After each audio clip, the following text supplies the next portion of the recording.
This lady in this video you are watching now is a POS agent. She boarded a bus in the night from Upo to Opiweka. Unfortunately for her, the drivers and some of the passengers are criminal gangs.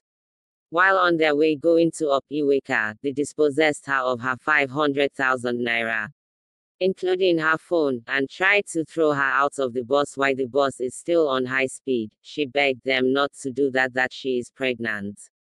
However, they succeeded in forcing her out of the car, nevertheless all her pleadings. One interesting thing in this whole story is that she recognized all the people that robbed her, including the bus that they used. In the early morning, she and her husband alongside security men arrested these guys in a filling station while they lie in wait for another unfortunate victims.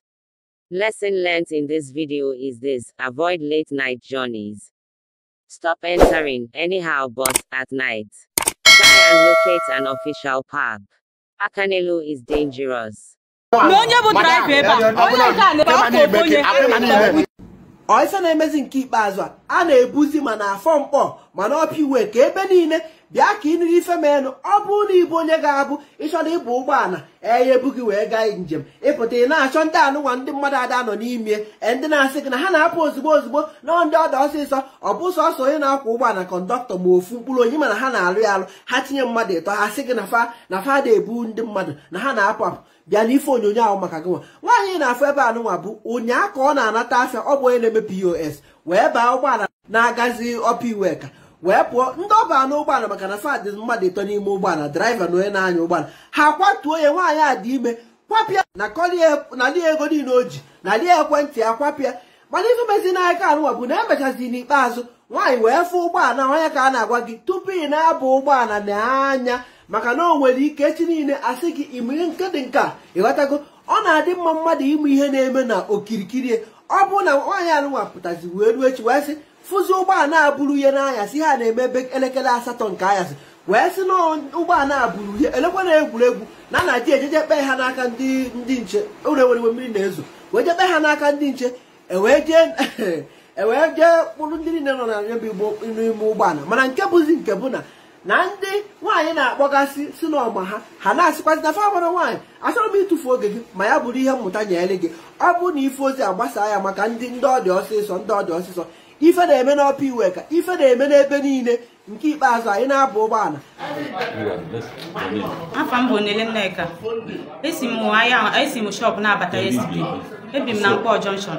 Ebe na-aza ya bụ na Nkpọ Junction, side Immaculate Heart, mana ebi m n'isi okwu. So ihe na-eme ebe a bụ POS. So esi m ebe a na-abata yesterday around ebe 8 o'clock.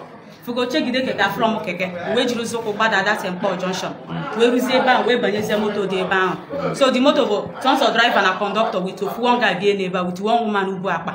So a na-asị m banye na ada eme loading. Moto si ebe na ede ebe. O si da Nkpọ Junction na-agbada Opiweka. Opiweka ga-adị. Opiweka ka ọ na-load. So mụ masị na m eritu n'isi okwe. So the motor ka m banyere sị m banye na ada eme loading na na-apụ ozugbo. So mụ nwa na onwe m wee banyekwa. Ha move kwa just like they said. Uruteze that people's club, the woman ritual. So mgbe ritual, some people na-asị ka ọ banye due to na some passengers n'ebe ahụ ha nwa mechize glass. Na-asị ha ọrụ ndị passenger bi ihe ahụ driver wee move mgbe ahụ ọ gbago amamo Igbo ka ọ na-ese ka ọgịnị. So the conductor nọ n'akụkụ the conductor nọ n'akụkụ na-asị m mechize glass. Mmadụ ole nọ na moto ha ịtọ ka ha dịzi. Ndị abụrụ passenger. Mba ọ hapụrụ passenger ịtọ ka ha dịzi. So na-asị m mechizie ji glass maka ndị ori. Na-asị ha nwezikwa onye na-ebe a besides ọkwa moto a na-agba ọsọ ka eke bi mechizikwa glass. The conductor sị m hapụzi ya ka o mechizie the glass ka o sizie n'akụ m pụlite mechie the glass ka m wepụtazi ya na-ekwu ya ka o tinye aka na sako bag m. Na-asị ahụ ga ka ekwenuduga agwabi ya ahụ that time sọ kọdụ m ka o woru. Ọ na-asị m oke ebe ọ bụ na ọ dịgo like this ka emezie ka ọ dị official ọ bụrụzie ma akpa. That time o mechisigo everywhere ifu speed sef mụnwa bebezi akwa na-aya na-asị ya biko ha emekwana m ya biko na nwekwa m ọchị. Onye driver na-asị ya ọ bụ na o mechego ya tụpụ onye ahụ ya tụpụ onye ahụ that time gbugodozie the person na-aya na-asị ya biko na adịkwana n'ime ya tụpụkwana m ebe a ya biko deji m afa Jizọs ahịa. That time o mepego ụzọ jidesie ya ka ike then onye nke nọ m n'akụkụ na-asị ya mee n'ike ekwenugo si eme like this. Mgbe ahụ sef erugo side iboromi onye nkọzi na-asị menezi n'anya iru na o jikwa egbe na ọ ya agbakwa m egbe mụnwa na-ebupụkwa iru. That time o jide ọtọdezie maka n'onu na-asị biko si drọpụzia m. Driver na-asị si tụpụ ya sọtụ ifukwa speed sef that time ka ndodezi the conductor aka n'ukwu si biko ebe ọ na na-arụsịgo m ezi hapụ n'oke nri tuo o jidezie m aka n'olu that time erugo side esi aga Seaman ha branches aka na-aga express agwa enwe free station on the side ebe a ka ọ gbazi break ozugbo akwakọ ha ma gabazia before mfebezie ihe dị na seko bag egote m ihe na-emebu POS ihe debe 503,000 naira with 500 maka chukwu ebe m ji n'uje mee investigation kwunu maka nsi eme POS ebe ahụ with 500 na njin aka nchọ ije gba moto with tissue na abụ ngote with hanger POS m dị ebe ahụ with hanger ma power bank ma ọ na-acha white obi ibu nji achaji phone m ma machine with my phone ihe niile abịa na akasị m. Case where whatever na allow the thing I was so restless around Mola Naban. Tim na asim wendi. Nebo na ndi show na na the motor with ndi no nimia. No run so to na Apple Junction, Nebo no junction. So I put at the junction to the 6 o'clock. Na actually the motor because I'm no bro yellow bro white car. And na actually the motor na actually my park ngbago ngbada. Oh come bada the park for the second time. Come in na must miss na na police station. That pillar police station. Me say we na have motor. Pillar police station. Opposite in park ya. Na that one bịa gazie ebe mbeni ọbụna ọda moto n'ifu ya nwe ndebezi aka ma mụ onye mgbe phone m ka na-aga sef nwe rush akwa otu si ya na-ekwe na afọ kwa m dati ba data mgbe mgbe anyị na-achọzi ya na junction onwego ndị dị interested na the case na-asị that m nwee ndị na afọ ha na onye mme ka ha mara so ndị agadi m bịa je kpọzi asị ha dat na afọ so nwaanyị bụ ụzọ lituo bụ the same gang nwaanyị bụ ụzọ yes same gang ọ dị same gang ụmụ arụ ana m aghọta na oyi nwaanyị the driver. Okay, I don't know. So, if you take on a factory, you a drop wire from a Bezia operation. Now, yes, I work so that we have a year, one Mabro, a boom as a factor. I understand what happened. Okay. Why? What in a cook? What is in a banya? One of these people. Madam, I will not go there. Madam, I'm a police. Madam,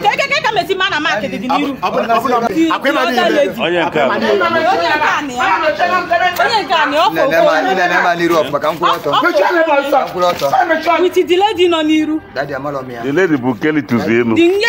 How evidence your pressure?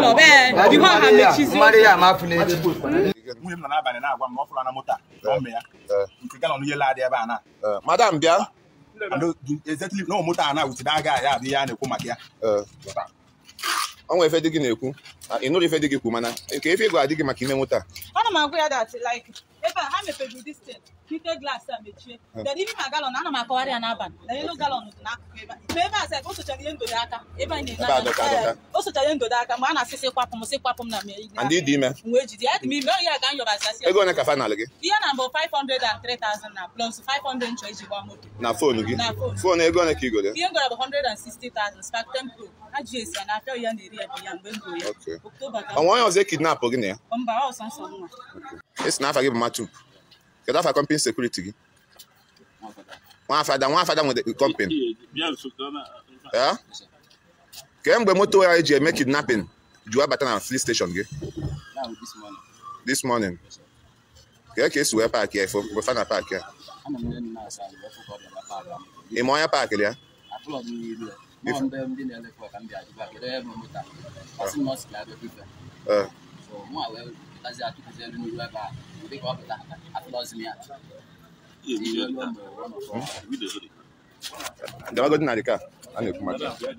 Madam, security Madam, Bianso. Our motor cage were kidnapped. Kidnap. Around 8 o'clock. Yes, sir. And no motor beaver. Number. And the phone kidnap okay, I'm up here. I gonna say, Ogabia.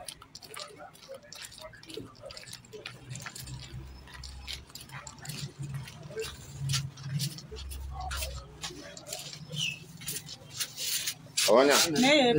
Onya bụ driver anya bụ. Onya bụ driver. A dị tọ, o nwe onye ọzọ. Kedu onye ọzọ bịa kulọt ebe a? Nekwe onye. Pụta ọbụla gị nwa. Na-ebe a. Onye nke a. Na-onye nke afọ kwa ofu onye. Ihe ha dị ịtọ. Ịtọ. Ịtọ ka ha dị. Nwaanyị arụba. Ofu nwaanyị nọ n'ime. Mụ na-arụ ọnọdụ ebe. Ofu nwaanyị. on that prefer I got a CCTV. After in the morning. I'm going to open gate.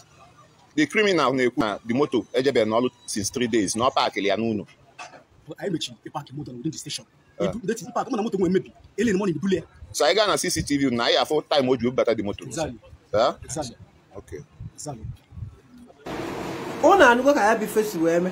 Kero ndo de ko na ha na asi o de ka nwanna anyị nwaanyị amu ifo na ekwu ka o de ko na o maro maka na obara ụgbọ ana otu o si we ko wanya bụ ụgbọ ana ka ụgbọ ana dị otu o si ko kwanu ndị buru ihe ka fade mana fa na agozi ago si na asi kedu ka ga-esi we ko nwaanyị ukwu wa gbasa na ozi aka ndozo na anya masị we kwa akara anụ kwa be bu n'obi gị neba na edepụta ebu n'obi na alụ